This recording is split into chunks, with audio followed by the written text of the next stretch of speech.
在首次正式访问中国前夕，新加坡总理黄循财接受高端访谈专访。近年来多次到访中国，见证中国跨越式发展。他认为 The transformation and success of China, I feel, is nothing short of an economic miracle. 谈到与中国的合作不断加深，他说 The cooperation between our two countries, because of the close partnership, is never static. It never stands still. 面对变乱交织的国际局势，他表示 Our response should not be to abandon the multilateral system. Our response should be to reform, change, improve, and make the system work better for the benefit of all countries. 高端访谈专访新加坡总理黄循财，敬请收看。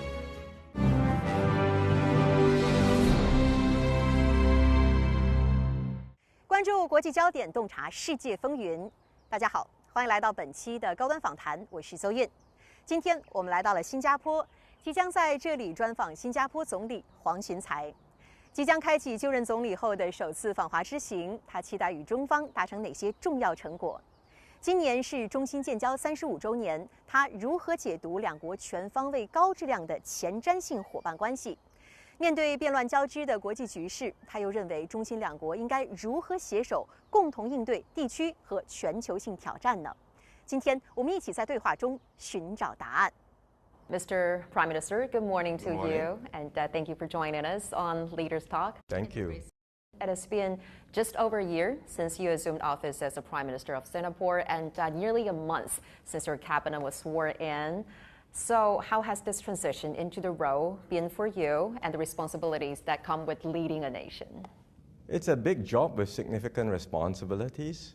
There's nothing that really prepares you for this. And even for someone like me, I've been in government for a long time. I've been in the civil service for nearly 15 years, in politics for about 14 years. So nearly 30 years of experience. Right. Still, coming into a job like this, there is still a lot to learn and adapt and adjust to. But fortunately, I have a strong team of ministers, MPs, members of parliament supporting me.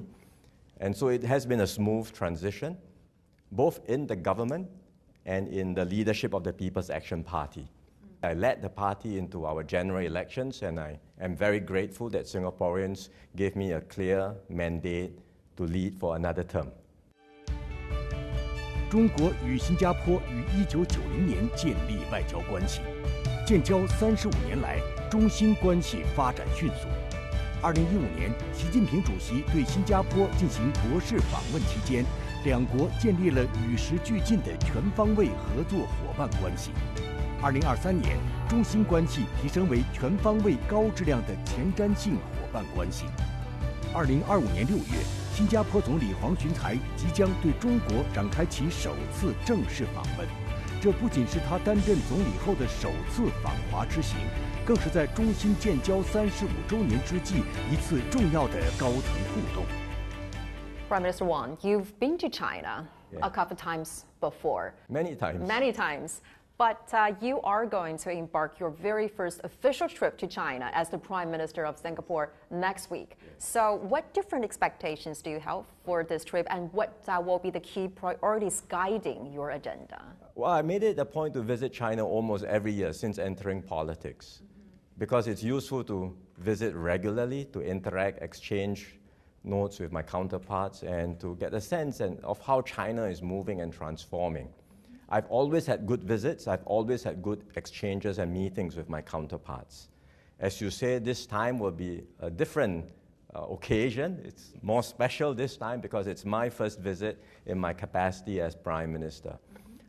I would look forward to achieving several objectives. First, to just establish closer ties with Chinese leaders, especially with President Xi Jinping and Premier Li Qiang. Second, to reaffirm our shared commitment to enhancing our bilateral cooperation, especially as we mark the 35th anniversary of diplomatic ties this year. That's right. And then, of course, thirdly, to discuss the wider regional and global developments that we are all confronting during this challenging period, and to see how we can continue working together to strengthen multilateralism and the rules-based global order. you met with Chinese President Xi Jinping last November on the sidelines of APEC Economic Leaders meeting. So what's your impression and also some major takeaways from your meeting with President Xi? And as you just mentioned, you will be scheduled to meet President Xi again. What are some of the major topics that you hope to touch upon during this meeting?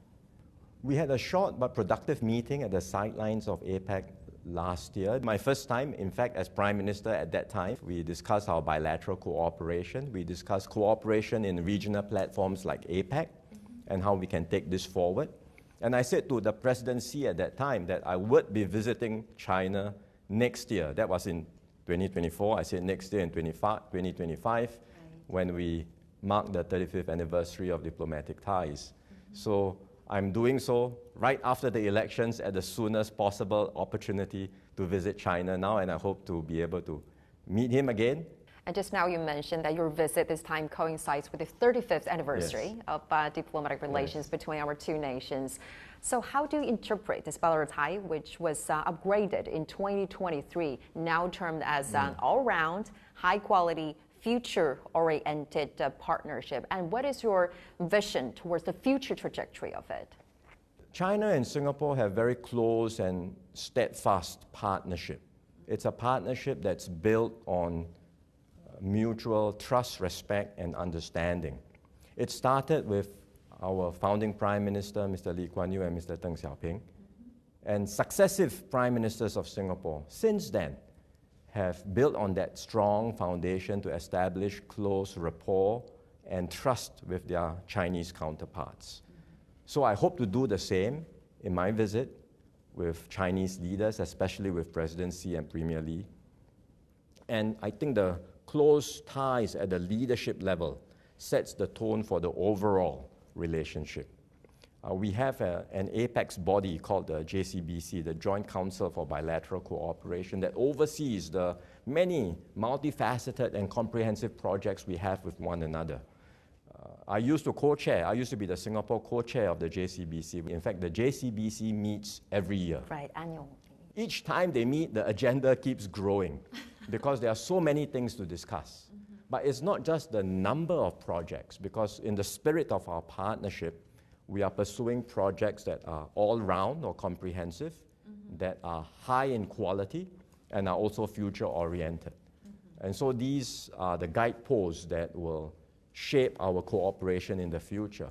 And with the close partnership we have, I am optimistic that the future of our cooperation is bright, and there are many more things we can do together.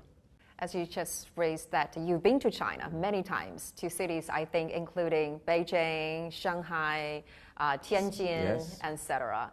Chengdu. So what are some of the major changes and transformation you have witnessed through all those years in terms of China's development and modernization that you think are inspirational to you in governing a nation? The transformation and success of China, I feel, is nothing short of an economic miracle. Because in the last 20 or so years, when I've been visiting China regularly, even as a civil servant and then later as a politician, across so many different Chinese cities, not just your Beijing and Shanghai, but even in a city like Chengdu and other cities, you can see transformation happening. You can see the determination and the drive of the Chinese people to move forward. And you can see lives getting better and improving. So it's a remarkable change, and I continue to wish China every success in its ongoing transformation and modernization efforts. And you recently made a remark that never bet on the decline of China. So what are the key factors that underpin your confidence? And has China's recent economic performance, especially amid the global headwinds, reinforced your belief in its long-term resilience and also potential? Well, first of all, it's what I've just described. It's the track record of success. Remarkable success. Of course, you can say past performance does not predict future performance, but still, it's a very impressive track record, which gives one confidence. But a second factor is that I've interacted so many times with Chinese leaders at all levels, the mayors, the party secretaries, the governors, and of course the leaders at the center in Beijing. And I've always been impressed by the high level of competence, by their deep mastery of issues. They understand the challenges, They are focused on resolving the challenges and problems that China faces. But it's more than just competence and mastery. It's also a willingness to listen and to be open-minded about finding better solutions. Because governments never get everything right. It's impossible. Governments will make mistakes from time to time. What distinguishes a high-quality system is the ability to reflect, learn, and keep on improving and doing better. And I see that in the Chinese system. But the biggest reason, the most important reason why I have confidence in China is because of the people of China. It's because of their tremendous ingenuity and resourcefulness, the deep drive to succeed, to strive and work hard. And that gives me confidence that China will continue to have a good future ahead. Thank you for the good wishes. And you'll be attending the annual meeting of New Champions, yes. Which will take place in Tianjin this year, also known as Summer Doubles. So what will be the key messages they hope to deliver there, especially with this global context, with the world now going through choppy waters filled with so many different challenges? We are in the midst of a profound global change. So my message at Tianjin will be the importance of upholding a rules-based multilateral order.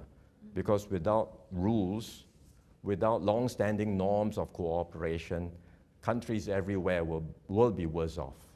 Small countries like Singapore, of course, are very concerned because we have limited bargaining power and we risk being sidelined and squeezed by the bigger powers. But I think big countries will be impacted too, because if we end up in a world that's more fragmented, where there's deep suspicions and mistrust of one another, this will be a world with great uncertainty and volatility, and you will have slower growth and higher inflation in the global economy, which means all countries will suffer, and our people, at the end of the day, will be the ones facing the impact. So we have to do something about this. Of course, multilateralism today is not perfect. There are things that can be improved, but our response should not be to abandon the multilateral system. Our response should be to reform, change, improve, and make the system work better for the benefit of all countries. Given the challenges they just touched upon, the tensions in trade, anti-globalization trend, various geopolitical risks, and so many different pressing issues faced with the world, what is your top concern for Singapore from your perspective?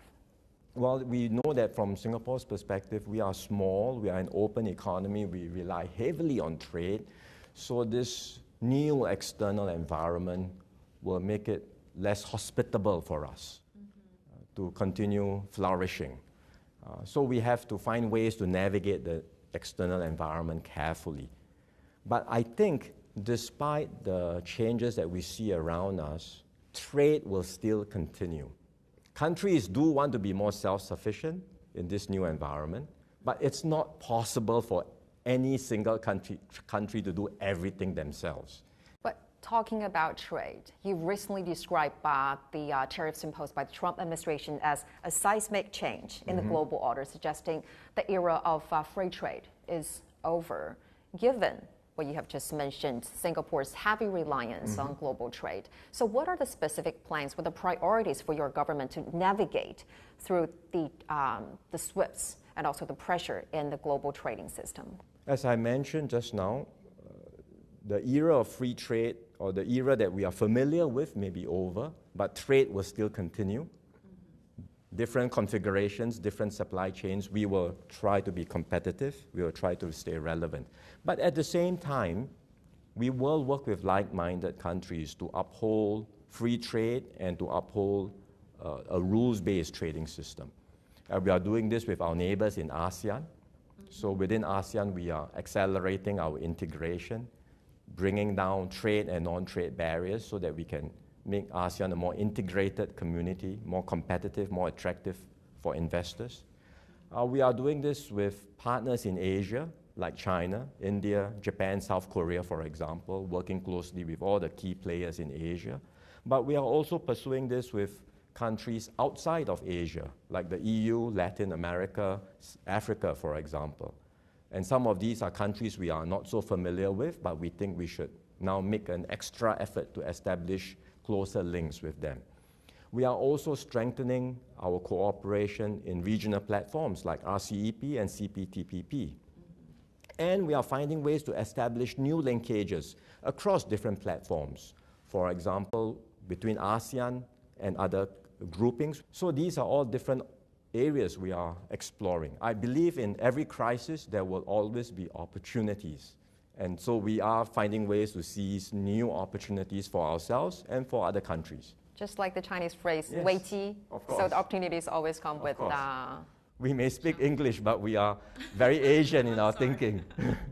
Speaking of regional and global cooperation, China and ASEAN about a month ago have announced the conclusion of negotiations on version 3.0 FTA, and with the aim to be signed by year end. So how do you interpret the significance of this upgraded protocol, especially in this global context of rising protectionism and uncertainties? It's a very important upgrade, and Singapore fully supports it. It's in line with the spirit of what I said just now, that amidst the pressures of protectionism and trade barriers, Singapore will want to work closely with ASEAN and other like-minded countries to continue to uphold free trade and a rules-based trading system. So in that spirit, we fully support the upgrade to the China-ASEAN FTA. We hope this can be signed at the coming ASEAN-China Summit in October, and that the new upgrade will come into force soon after that. 作为彼此重要的合作伙伴，中国与新加坡在经贸、科技、人文等领域的交流持续深化，成果丰硕。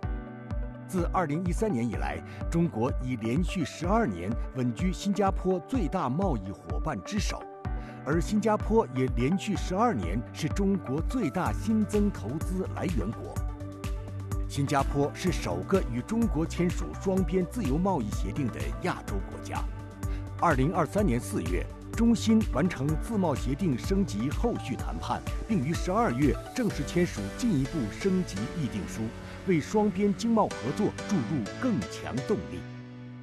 Well, over the years, China and Singapore have established three major government-to-government projects in Suzhou, Tianjin, and Chongqing, and also state-level border cooperation projects such as the Guangzhou Knowledge City. So, Mr. Prime Minister, do you envision, for instance, introducing a new project during your term, or what are some of the new areas of cooperation do you expect, apart from these existing initiatives? I would first clarify that these existing initiatives are not simply projects that are completed and then we've turned the page and then we move on to something still new. Developing and growing. They are work in progress. In fact, they are platforms.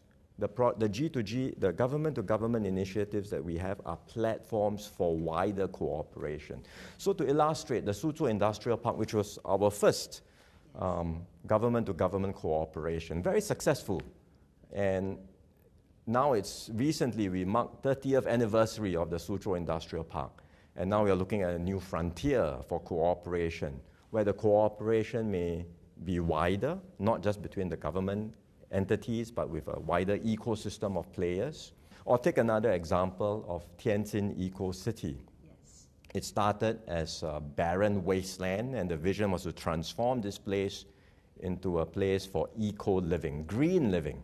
We've achieved that vision, and recently we marked the 15th anniversary of the Tianjin Eco-City, and now we are saying let's look ahead, have a new chapter, and think about how the Tianjin project can be a model for high-quality green development and sustainable growth for China. So in each of these projects, we are constantly finding new ways to cooperate.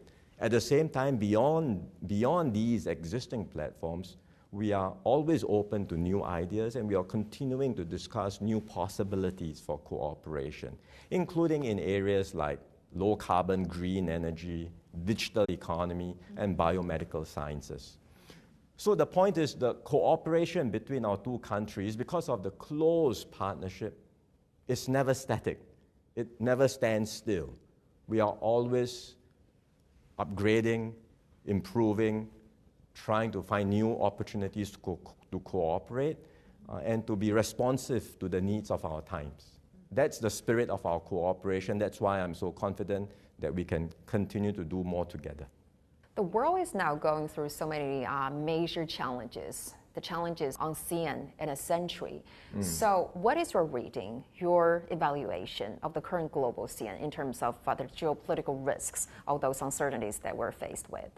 We are in the midst of a very messy and unpredictable transition. We are in a state of flux, and it will take time before we find a new equilibrium.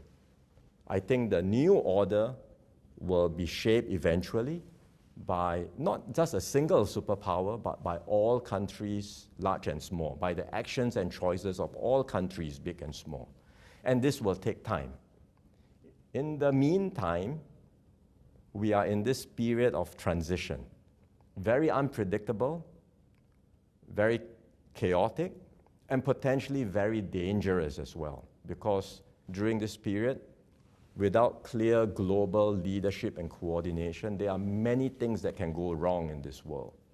So I think what's important for all of us, countries everywhere, is to recognize the dangers that we are in, for all of us to do our part to manage geopolitical tensions and rivalry carefully in order to minimize the risk of conflict and war, for us to find ways to get countries to still work together and find win-win cooperation, especially in areas of shared interest. And then step by step, we can all work together to lay the groundwork for a new and more stable global order that may emerge in the years ahead. It will take time, but we should all do our part to shape this new global order. But in this time of transaction, imposing heavy tariffs on so many different countries around the world might not be the proper solution, right? We don't believe it is. The administration reflects a growing sentiment amongst the American people that they are paying too high a price to be the world's policeman, to underwrite the global system, and they have not benefited. In fact, we believe America has benefited. It has benefited if the America were to take an enlightened self-interest, not just a very narrow perspective of its interest, but a wider view of its interests. This system has benefited America too. Back here in Singapore, you are referred as the leader of 4G, the fourth generation of political leadership. So what core values do you believe define the governing style of 4G leaders? The leadership we have now will continue to uphold the core values of the People's Action Party. These values will never change, the values of incorruptibility, meritocracy, multiracialism, because we are a diverse society, and self-reliance. So these core values will continue to be values that my team and I will uphold in governing Singapore. But at the same time, our leadership approach will be different. Every leader has to be himself. You cannot pretend to be someone else. My approach is to be open, to listen to different views and suggestions, even if there are views which are different from mine. I would like to listen to them. I would like to engage widely and involve as many people as possible. But at the end of the day, the government must decide, must come to a decision. What kind of narrative do 4G leaders aspire to create, especially in light of the remark you made that the best chapters of Singapore's story is yet to be written? We hope we can continue to keep Singapore special, exceptional, a shining red dot, a shining little red dot that will continue to add value to the world and ensure that everyone in Singapore can continue to achieve better lives. What do you mean by a shining red dot? It is small, but it's very evident and it's shining. Or what it's is a little red dot because that's the, I suppose, slogan that we have for ourselves, a little red dot. Yes. Because we are a small country, but shining. History has never been kind to small countries. You look the long arc of history. Small countries find it very hard to survive. Singapore has defied the odds for 60 years. This is 60 years of independence this year. We will try to continue defying the odds of history and keep Singapore special. A very unique experience in your career is serving as a principal private secretary to the then Prime Minister Lee Hsien Loong from 2005 to 2008. So what are some of the major lessons or the biggest source of inspiration that you gained from working very closely with Senior Minister Lee? I was always struck by how devoted he was to Singapore, to the country, and how obsessed he was every single day thinking about how to keep Singapore going. Because as I said just now, we feel the vulnerabilities more as a small country. Big countries, you may feel, there are resources, you've got wealth, you've got many things you can rely on. But as a small country, we always feel we are vulnerable. We take nothing for granted. And I'm always struck by how obsessed he was. So now that the leadership baton has been passed to me, this has become my obsession. And I'll do everything in my power, together with my teammates, to keep Singapore moving forward. Mr. Prime Minister, when you first emerged as the new leader of the nation, I don't know whether you have noticed that if you take a closer look at the headlines at that time about media coverage of you, there are sometimes a phrase that is frequently used. Do you know what it is? I have no idea. There are many phrases. Sometimes it's guitar playing new Prime Minister or guitar wielding Prime Minister. We heard it's actually a guitar from your father, a gift when you were a child. That's right. That sparked, long ago, yes. Yeah, about 40 years ago. Yes. Which sparked this passion for music and playing guitar. Well, I started playing at a very young age, maybe 8 years old or something like that. But I never had formal lessons. I was largely self-taught. Yes. So I don't claim to play very well at all. That's very modest because we saw some of the videos that is but very I enjoy professional. doing it. I find that music helps to break barriers. It helps to bring people together. And so I enjoy doing it. But for me personally, I just find it's a good way to unwind, to de-stress, especially doing a job like this. You do need outlets to relax from time to time. Is there a go-to Chinese song that you really enjoyed with playing your guitar? We're just wondering. I have played a number of Chinese songs. For example, 周华健朋友 is one song that I would play in my constituency. Right. Mr. Prime Minister, thank you so much for sharing with us your time and also your insightful views. Greatly appreciated. Thank you very much.